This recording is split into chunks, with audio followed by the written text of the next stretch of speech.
Hey there, it's another beautiful day. Let's watch some stuff.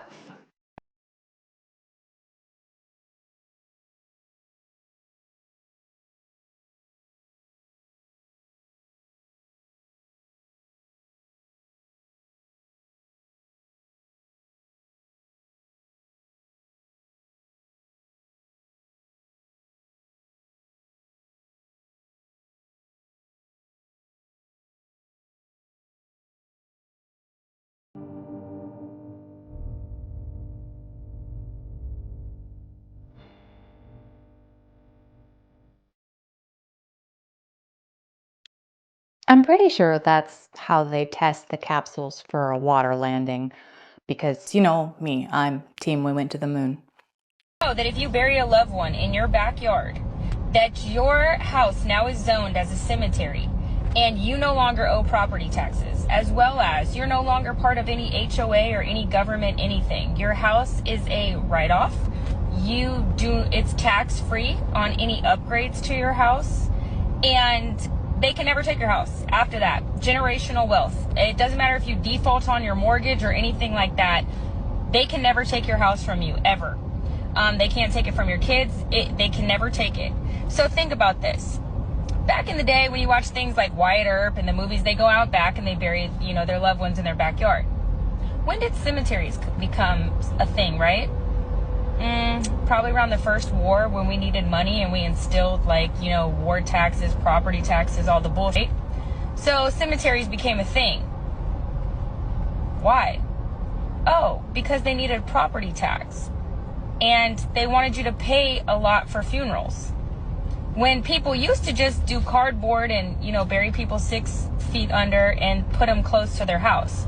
But now they have you pay for a plot of land, pay for a tombstone, pay for a casket, put you in debt basically for a funeral to put your loved one on a property that's not yours. Because if you put them in your backyard, then you no longer owe property taxes and your house is no longer owned by the government. Except that's not entirely true. My sister sent this to me just a couple days ago, and I'm like, what? So I had to do some looking up, and apparently you can actually turn your property into a cemetery. Well, you would have to turn your property into a cemetery in order to bury someone there. Otherwise, it's like desecrating human remains. But there's a lot of red tape and hoops to jump through, but it can be done. Everything else she said is spot on, except you can't just go burying somebody in your backyard and then suddenly you're a cemetery. Not quite.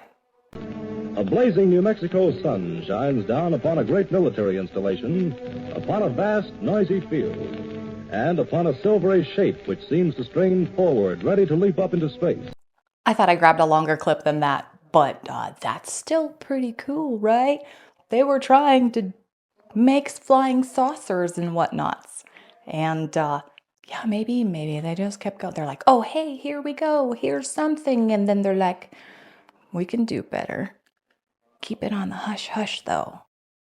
In the 1950s, CIA operatives reportedly uncovered an ancient artifact during a Middle East excavation. This stone, etched with symbols resembling those seen on supposed alien spacecraft, sparked a wave of speculation and secrecy within the agency. Whispers of Operation Stargate, a classified CIA project aimed at studying psychic phenomena and extraterrestrial communication, began circulating. It said that the stone held coordinates leading to isolated desert regions, some of which are now restricted areas. Rumor has it that CIA agents were sent to one specific site, a hidden facility, to analyze the stone's connection to alleged alien visitors who might have influenced ancient civilizations. Strange occurrences were recorded: electrical malfunctions, a high-pitched frequency only staff could hear, and sightings of lights darting across the night sky. Then, without warning, the project was abruptly shut down. Files, artifacts, even the facility itself vanished, classified, or destroyed. To this day, the few declassified records hint at an unsolved mystery, a possible connection between ancient civilizations, extraterrestrials, and knowledge lost to time. Did the CIA stumble upon evidence of alien contact, or was this an elaborate cover-up, with answers still hidden in government vaults?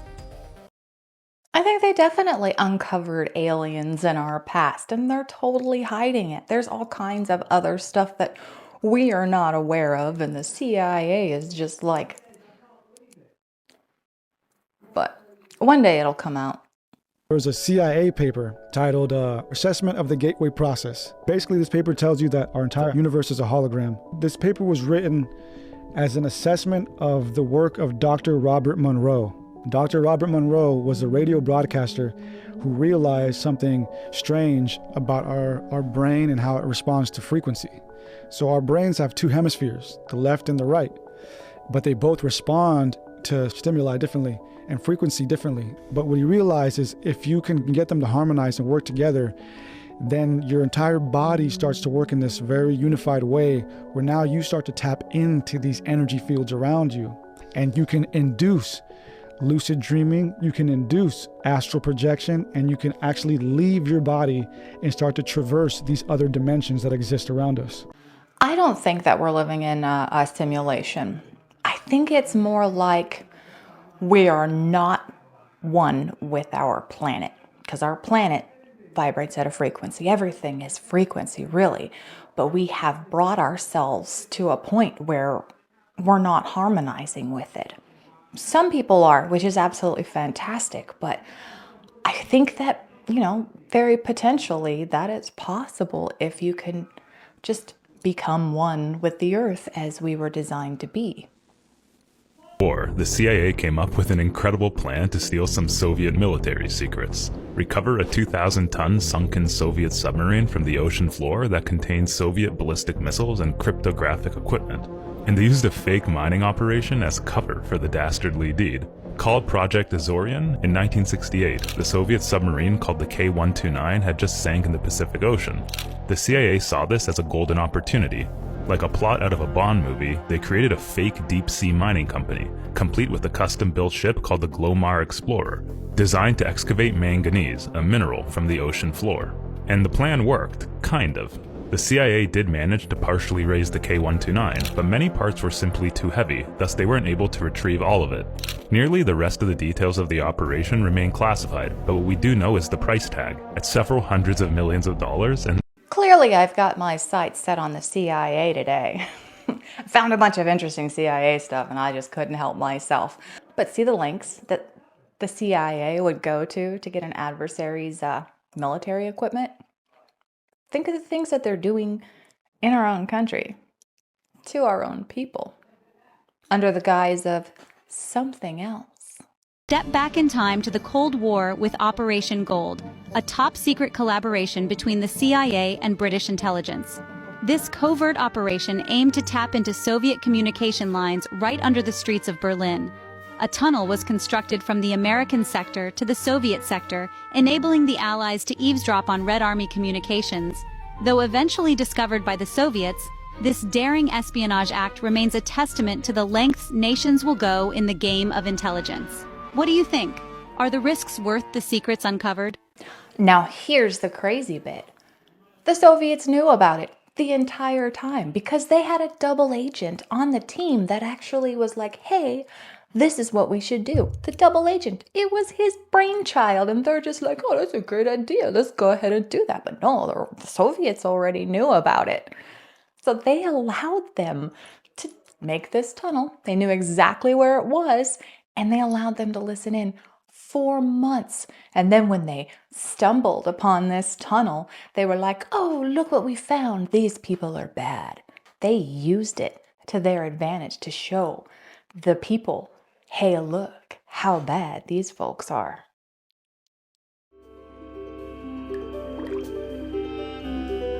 A gallon of printer ink can cost you $12,000. When in cartridge form, it's more expensive than vintage champagne and even human blood. The cheaper the printer, the more expensive the consumables. Once you've bought a printer that uses cartridges, you're trapped in a cycle. You have no choice but to buy them or throw away your printer.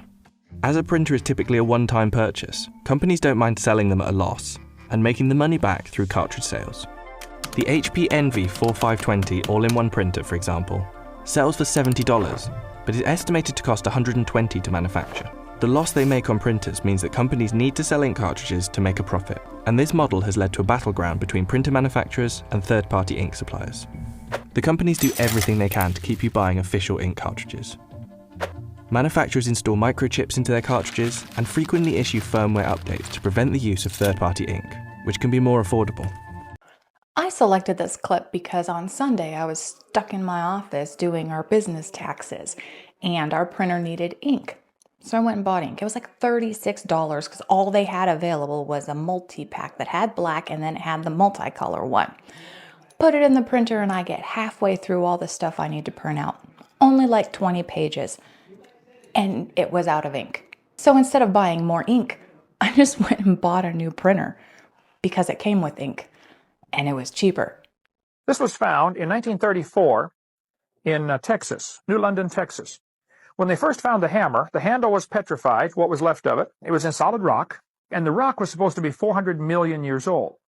Battelle Laboratory analyzed it and said it's 96% iron, 2.6% chlorine, and 0.75% sulfur. And then they said, we don't think you can get those elements to combine unless you do it under a much stronger magnetic field. This little zinc and silver vessel was found inside rock supposed to be 600 million years old. This bell was found inside a lump of coal in West Virginia. This metallic sphere was found in South Africa. It has 3 parallel grooves around the equator, but it was found in what they said was pre-Cambrian material, 2.8 billion years old. Here's a mortar and pestle. The problem is, it's in rock supposed to be 33 to 55 million years old, way before man got here. Maybe our whole time scale's wrong. They will never consider that.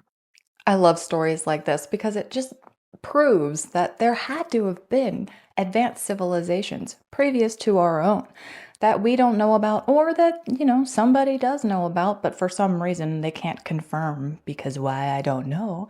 But I definitely believe that there were previous advanced civilizations, multiples of them.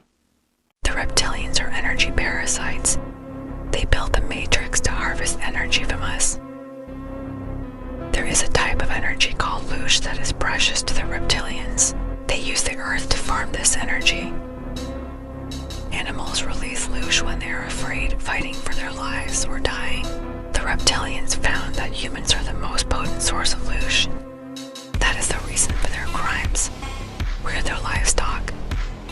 The reptilian agenda aims to create as much chaos and conflict as possible in order to maximize the negative emotions that make us ripe for harvesting. You and I create our reality with our thoughts. Thus, the reptilians use mind control to force you to accept their slave programming and limit your ability to think for yourself. Those of us who know the truth about the Matrix and its purpose can rebel by focusing on love and joy. A parasite is always weaker than its host. Refuse to be deceived about how powerful you are. I like to whisper too. I've got another clip about this loosh stuff, and then I've got some things to say.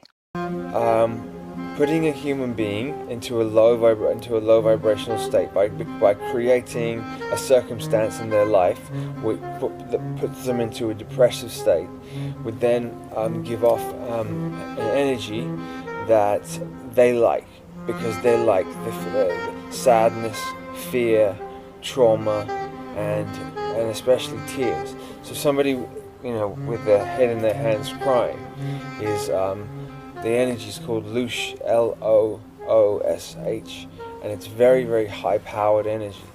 So for them, very, very, very. So they would somehow calculate an event, even in dreams. I mean, I've had dreams where I've been crying in a dream, and I know that the 4D it's been mixed and done so that would happen. So they're addicted to doing that. All right, so this is where my conspiracy brain goes. It says the reptilians feed off of our loosh, which is our negative energy. So when we're sad or depressed, or when we're just a friggin' ball of disaster, which is almost all the time in this country and this economy, really. So reptilians are supposedly shapeshifters, right? And they are amongst us. So they must be the people that are making us feel worn out and just trod on and just disgusting, because that's how we get along these days in a lot of situations. So they're creating it and then they're feeding off of it, which is terrifying. You've been a victim of cognitive conditioning and you never even realized it. And when it comes to the UFO and UAP topic, that's exactly why so many people still dismiss UFOs even when the government admits there's something to it. Let me explain. You ever notice how the moment someone brings up UFOs, people typically laugh? Like, even when military pilots, NASA scientists, or intelligence officials openly say, hey, this is real, people still roll their eyes.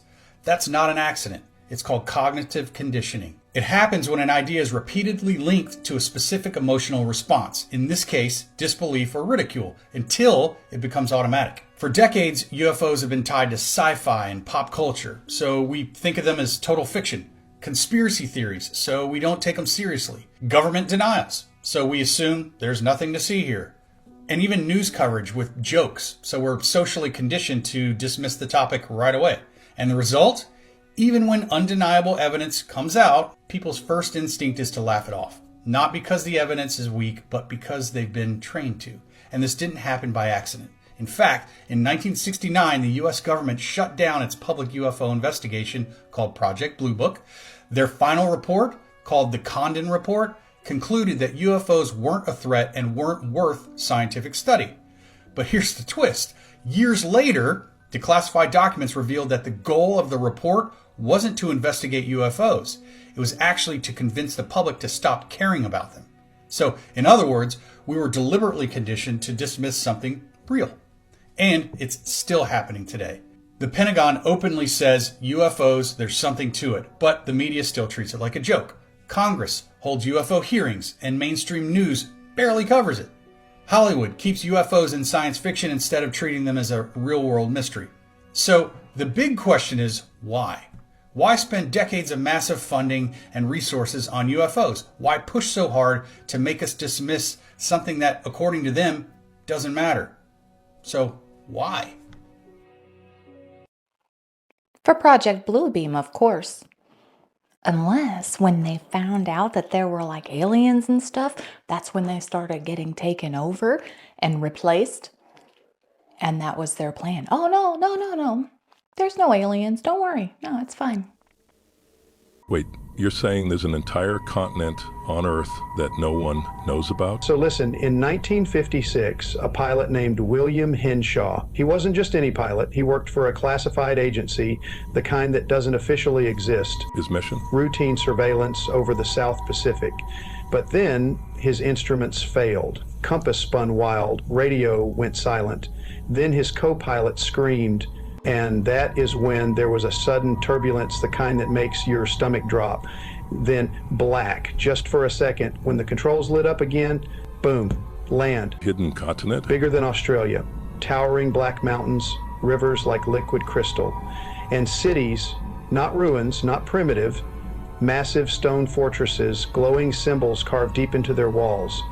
People? Not like us. Taller, built like warriors, muscles carved from something beyond human. Their skin shimmered in the sun, their eyes piercing, almost golden. This sounds like one of those Terra Infinita stories, like they went beyond the ice wall and they found another continent where these strange creatures are living. Or maybe it was like center of the earth stuff. Or just a dream. I don't know.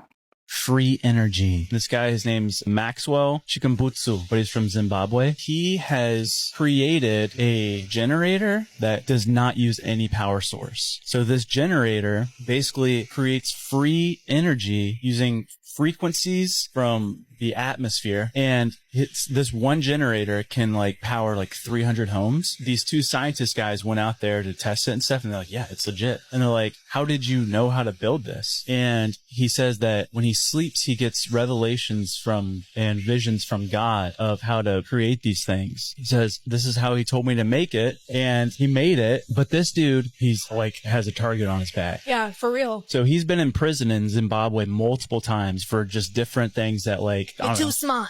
He came to the U.S. at one point and he was poisoned and almost died and then fled back to Zimbabwe. He cannot get any of his patents patented because the patent, like in the description, says that if it defies physics, it cannot be patented. If this is real, which I am inclined to believe, it'll just be another one of those remarkable inventions that'll just get black shelved or bought, or the man will have his bucket kicked because That's the way it works. There are too many people making too much money off of all this other crap that we've got going on. Did you know these are the people who knew too much and were silenced? Michael Jackson, 25th of June, 2009. It said that Michael uncovered secrets about a dark network involving high-ranking politicians and minors. The official version states he died from an overdose while trying to sleep that night. But how credible is that explanation? Barnaby Jack, 25th of July, 2013. This famous hacker shocked the world when, during a conference, he demonstrated how some could manipulate pacemakers to cause clean, undetectable deaths. Just days later, Barnaby was found dead in his apartment. A simple coincidence, or was he silenced for what he knew? Daphne Caruana Galizia, 16th of October, 2017. This investigative journalist exposed secrets about the elites and the controversial Panama Papers. Her research placed her in direct conflict with powerful figures. Shortly afterwards, a bomb in her car ended her life.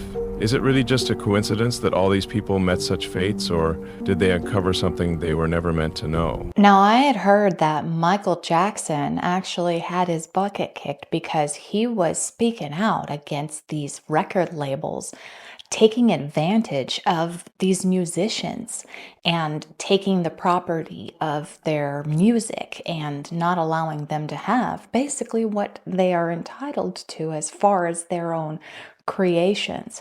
I honestly don't know who those other two folks were, but I guarantee if that's something that they had actually done, yeah, they're going to be taken out for that because being too smart, apparently, is a crime. Do you know why Christians seem to believe in conspiracy theorists more than most people? It's because Christians, true Christians, have been trained from the Word of God to believe in a world that you cannot see. It's called the supernatural realm. And by the way, conspiracy theorists, their batting average is close to 1,000. Think about how many conspiracy theories you've heard of that sounded outlandish. And by the way, they've become proven to be true. The reality is this.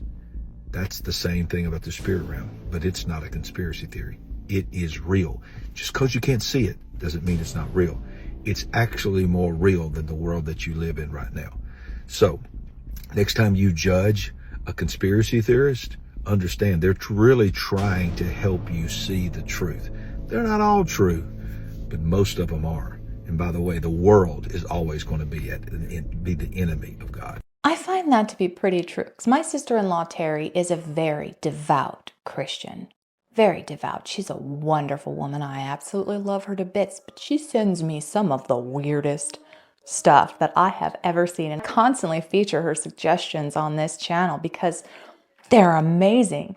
And yeah, absolutely. While I don't necessarily agree, like how they say that aliens are demons, and if that does turn out to be true, then I've got a whole other thing coming, don't I?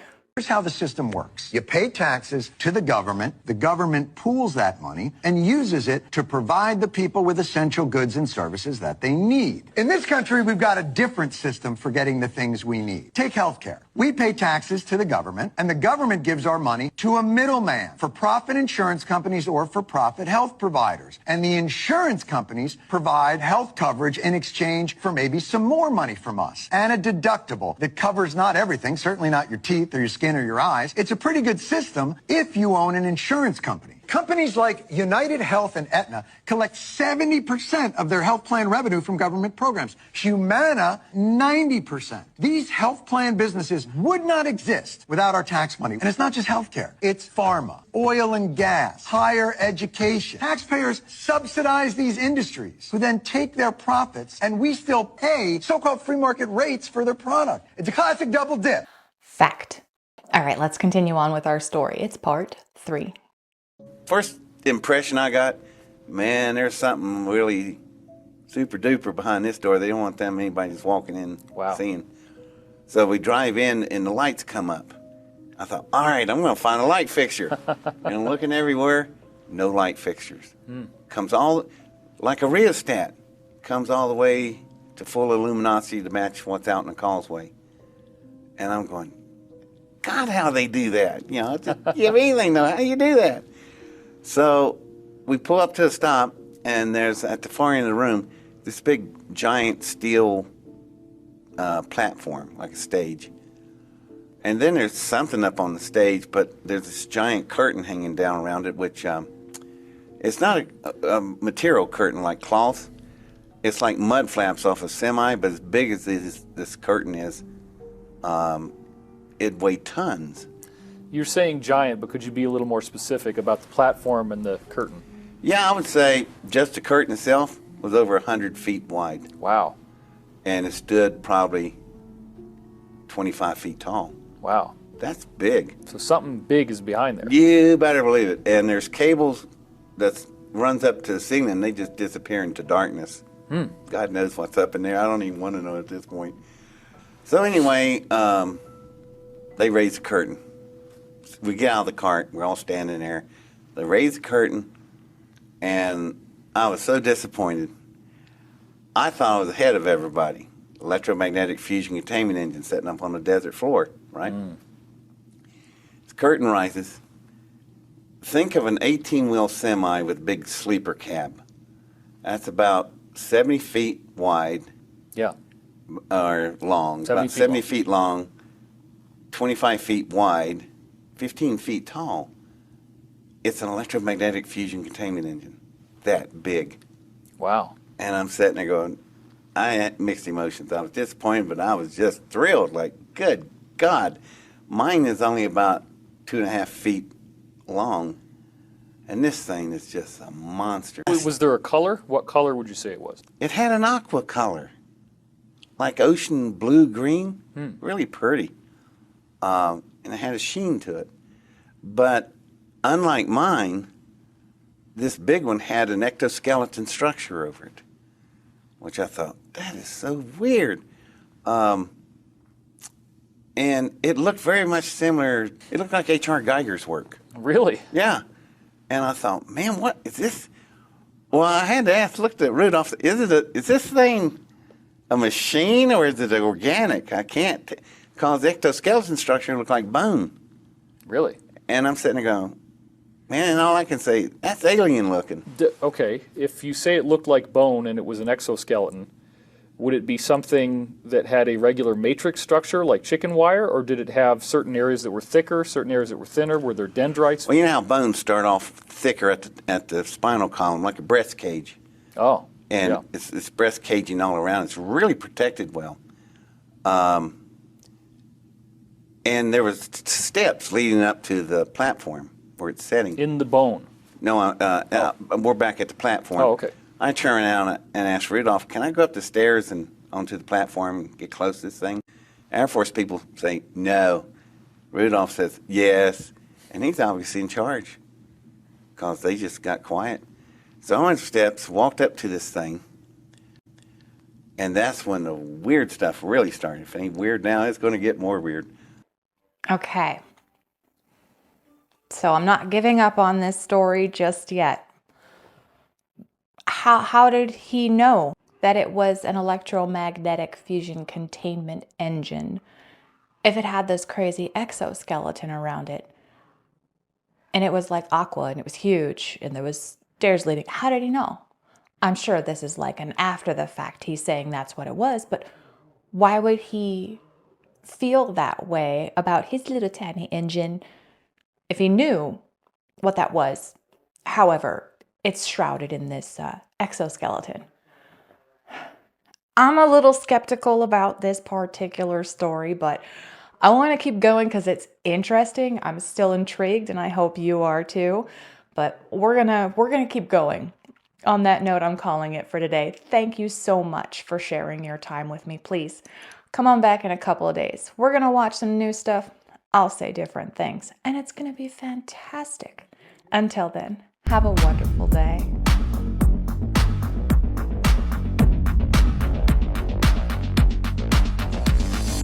Did anybody else perk up when dude said ectoskeleton? Made me think of like Ghostbusters, like it had some slime on the outside of it or something like that. And then I thought maybe it was his speech impediment that made him incapable of saying exoskeleton. But then he said it a couple times, and dude that's doing the interview, I don't know his name, forgive me. I'm sure he's very important, but I don't know his name. Terrible at that stuff. He had to make sure that he had said exoskeleton properly.